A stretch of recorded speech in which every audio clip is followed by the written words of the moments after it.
గజం భూమి 14,000 రూపాయలతో 180 గజాల భూమి కేవలం 25 లక్షలు మాత్రమే. గట్కేసర్ వారానికి 15 నిమిషాల దూరంలో. పవన్ కళ్యాణ్ అడ్డా పిఠాపురంలో జగన్మోహన్ రెడ్డి కాలు పెట్టారు. వరదలతో ముంపు బారిన పడినటువంటి ప్రజల్ని ఓదార్చేందుకు జగన్మోహన్ రెడ్డి ఈ ప్రాంతంలో పర్యటనకి వెళ్ళారు. ఎందుకు ఈ ప్రాంతాన్ని ఎంచుకున్నారు? ప్రత్యేకమైనటువంటి రీజన్స్ ఉన్నాయా? రాజకీయంగా కూడా జగన్మోహన్ రెడ్డి పిఠాపురం నియోజకవర్గం పైన కన్నేశారా? ఈ అంశాన్ని విశ్లేషించేటువంటి ప్రయత్నం చేద్దాం. మనతో పాటు చంద్ర శ్రీనివాస్ గారు పొలిటికల్ అనలిస్ట్ ఉన్నారు. చంద్ర శ్రీనివాస్ గారు నమస్కారం. నమస్కారం అండి. పిఠాపురం టార్గెట్లో ఉందా? జగన్మోహన్ రెడ్డి ఎందుకు అక్కడికి వెళ్తున్నారు? అంటే ఇప్పుడు 3 నెలలు అవుతుందండి ప్రభుత్వం వచ్చి. ఇప్పుడు వరకు కూడా పూర్తిగా చంద్రబాబు నాయుడు గారి మీదే టార్గెట్ పెట్టారు. లోకేష్ బాబు మీద పెడుతున్నారు కానీ పవన్ కళ్యాణ్ మీద పెట్టాల. ఎందుకంటే క్యాడర్ కూడా పవన్ కళ్యాణ్ గారు విమర్శించొద్దు అనేది స్పష్టంగా ఇచ్చారు. ఎందుకంటే దాని దెబ్బ ఏంటనేది అబ్బా అనేటట్లు చేశారు. ఎలక్షన్ చెప్పి చేశారు కదా.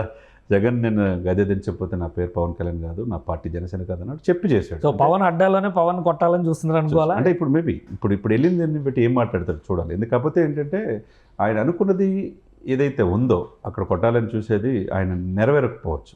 ఎందుకంటే ఏదైతే చంద్రబాబు నాయుడు గారికి గొప్ప ఎలా శాశ్వత చిరునామో, పులివెందులో ఎలా జగన్మోహన్ రెడ్డి గారు అనుకుంటున్నారో, పిఠాపురం ఆల్రెడీ శాశ్వత చిరునామా అయిపోయింది.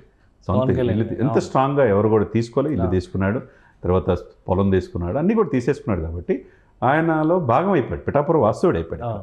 కాబట్టి అది ఎవరికి ఇప్పుడు కాల కోరుకున్నా, ఆయన కోరుకున్నా, లేకపోతే వంగాగీత గారు మళ్ళీ నిలబెట్టాలన్నా, ఎవరు నిలబెట్టినా అక్కడ గెలిచే పరిస్థితి ఏముంది. లోకల్ ఎమ్మెల్యే డిప్యూటీ సీఎం అనేది పక్కన పెట్టాడు. లోకల్ ఎమ్మెల్యే అట్టర్ ఫ్లాప్ అని చెప్పని 3 రోజుల నుంచి వంగాగీత గారు కూడా స్టేట్మెంట్లు ఇస్తున్నారు. అక్కడ ఇస్తారు. వరద బాధితులను ఆదుకోవడంలో విఫలమైంది ప్రభుత్వం అని చెప్తున్నారు. దానికి కొనసాగింపుగా జగన్మోహన్ రెడ్డి గారి పర్యటన ఇంకొంచెం వేడి రాజేస్తుంది అనుకోవాలా? ఇప్పుడు అట్టర్ ఫ్లాప్ అనడానికి ఎప్పుడూ లేని విధంగా పిఠాపురం ప్రజలకి తన ఆడపడుచుల్లాగా తనని ఆదరించినట్టుగా తను ఫస్ట్ టైం గెలిపించి రాజకీయాల్లో నేనున్నాననేది దేశవ్యాప్తంగా తెలియజేయడానికి కారణమైన పిఠాపురం ప్రజల్ని ఆయన మర్చిపోడు. పిఠాపురం దత్తత తీసుకున్నాడు. మెరీనా బీచ్ లాగా ఉప్పాడ బీచ్ని చేస్తున్నాడు. టెంపుల్ టౌన్ ప్రాజెక్టుగా పిఠాపురంని తీర్చిదిద్దుతున్నారు.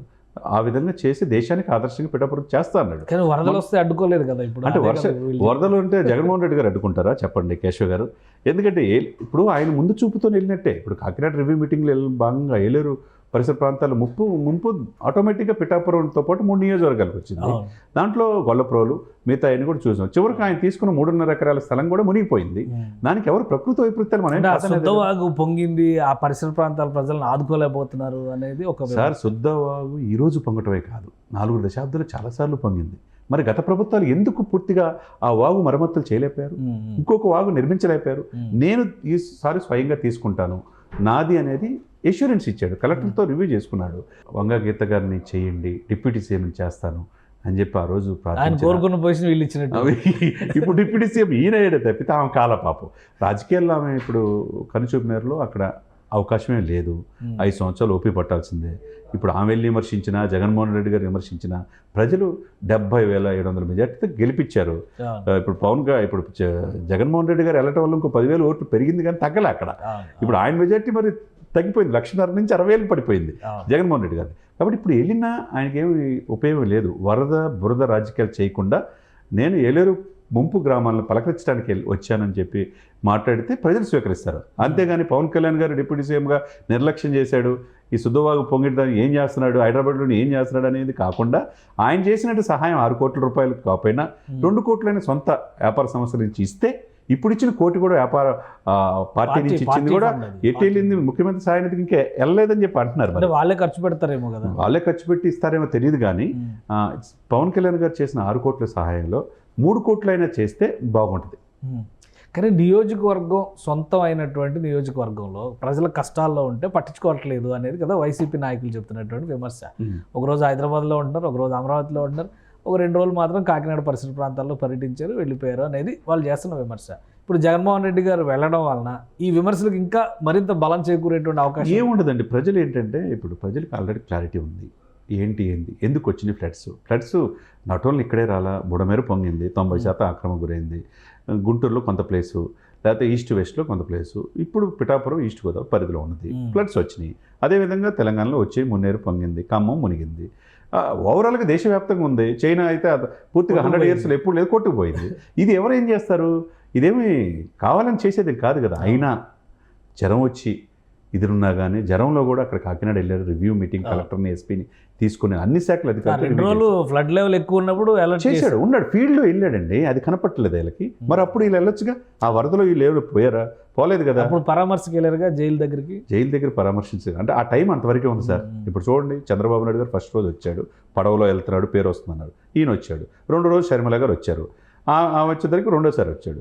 మూడోసారి ఎక్కడ ఉన్నాడు? గుంటూరు జైల్లో తన సోదరుడిని పరామర్శించడానికి వెళ్ళాడు. అంతే కదండి. ఇప్పుడు ఆయన అమాయకుడు అంటాడు, ఇంకో పిన్నెల దగ్గరికి వెళ్ళి ఆయన అసలు ఏమీ తెలియదు అంటాడు, ఏమి ధ్వంసం చేసిన. ఇప్పుడు ఈ పరామర్శించే టైము ఉన్నప్పుడు వీళ్ళని క్యాడర్ని మరి కాపాడుకోవడంలో ఒకవైపు జిల్లాలు వెళ్ళిపోతున్నారు, వాటిలో అవి చూసుకోవాలా. ఇకవైపు నాయకత్వం ఏదేంటంటే ఇప్పుడు ఎక్కడ అసలు పిఠాపురంలో వైసీపీకి బలమైన నాయకత్వం ఉందా? పవన్ కళ్యాణ్ పైన వాళ్ళందరినీ సంసిద్ధం చేసేటువంటి ప్రయత్నాలు ఏమైనా జరుగుతున్నాయా? లేదు సార్. ఇక్కడ ఇప్పుడు ఆమె వంగగీత గారు మాజీ అయిపోయారు, ఇప్పుడు పెండెం దొరబాబు గారు కూడా జనసేన వైపు చూస్తున్నాడు, వైసీపీకి రాజీనామా చేశాడు. ఈ నియోజకవర్గాలు ఇప్పుడు మనకు 175 కదా, ఇంకా 225 అవుతున్నాయి అంటున్నారు. రేపు నియోజకవర్గాలు అయితే రేపు ఫ్యూచర్లో గొల్లప్రోలు అనేది ఒక నియోజకవర్గం కాబోతుంది. అప్పుడు గొల్లప్రోల మీద పెండెం దొరబాబు దృష్టి పెట్టాడు, అప్పుడు వర్మకి ఇబ్బంది అవుతుంది. వర్మ గారు రేపు ఎమ్మెల్సీ ఏదో చేసే ఇదిలో ఉన్నారు కాబట్టి క్లారిటీతో వాళ్ళు ఉన్నారు. ఆ పార్టీ కూటమిలో క్లారిటీ ఉంది, కూటమిలో క్లారిటీ ఉంది. క్రియేట్ చేయడానికి ఏం అవకాశం లేదు. పవన్ కళ్యాణ్ చేతుల్లోంచి పిఠాపురం లాక్కోవడానికి జగన్మోహన్ రెడ్డి గారు ప్రణాళిక. నేను చెప్తున్నా కదా సార్ కేశవ్ గారు, పవన్ కళ్యాణ్ గారికి రాజకీయంగా శాశ్వత చిరునామా పిఠాపురం. రైట్.